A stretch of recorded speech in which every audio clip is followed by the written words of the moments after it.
The ocean was calm, too calm. Hundreds of men floated in the darkness, burned by oil, blinded by salt, holding onto pieces of wreckage. No land, no ships, no radio. Then the water moved. A shadow passed beneath them. Not a wave, not debris, something alive.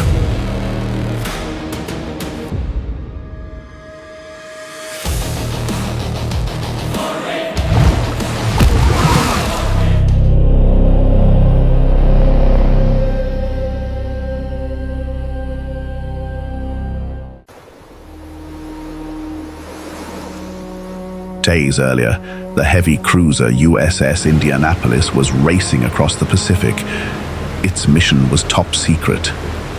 Even the crew did not know they had already delivered the core components of a weapon that would soon change the world: the atomic bomb.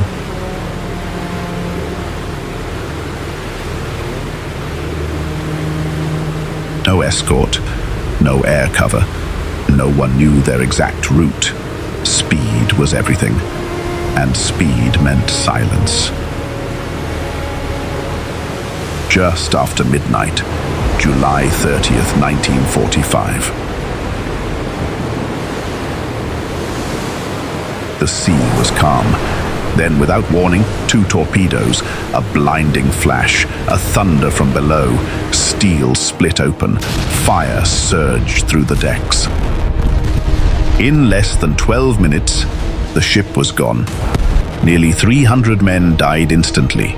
Almost 900 were thrown into the ocean.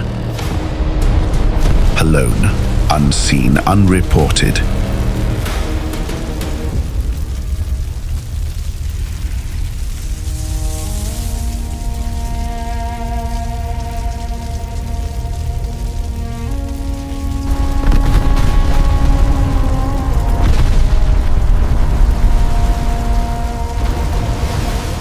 Deep below, the Japanese submarine I-58 watched the explosion. Its commander, Mochitsura Hashimoto, had completed a perfect attack. He believed the enemy ship was an ordinary cruiser. He did not know he had just erased one of the most secret missions of the war and condemned hundreds of survivors to a far slower fate.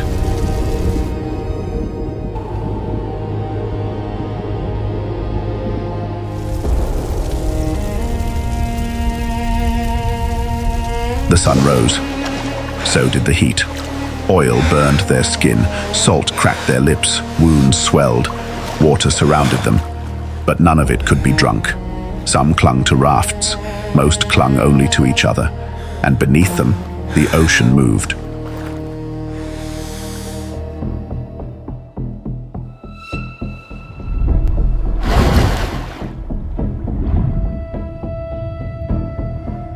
At first, only distant shapes, then fins circling.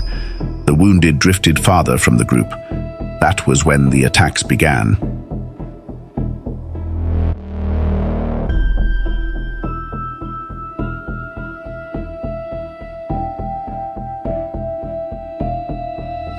A sudden splash, a violent pull, a scream cut short.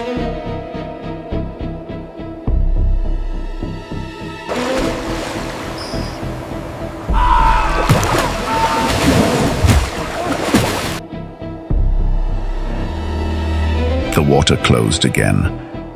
The survivors learned to stay together, to kick, to watch the shadows, but the shadows never left.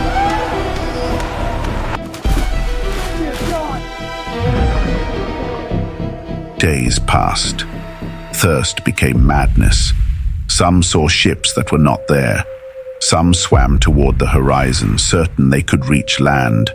They never returned.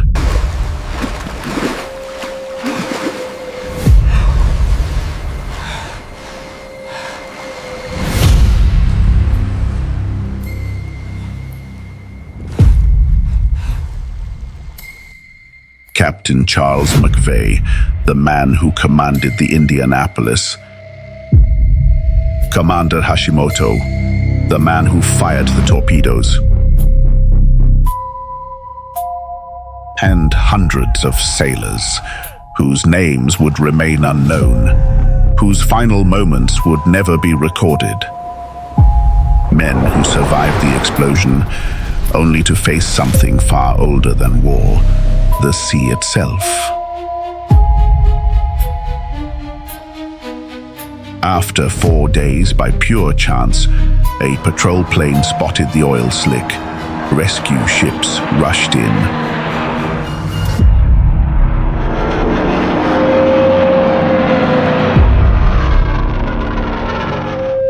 Only 316 were alive.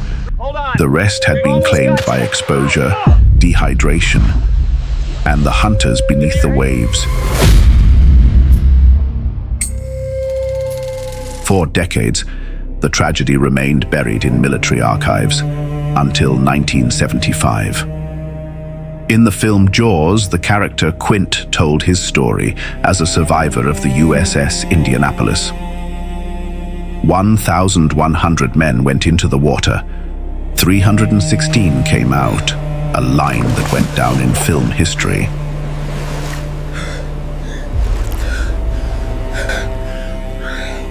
The Indianapolis did not fall in battle.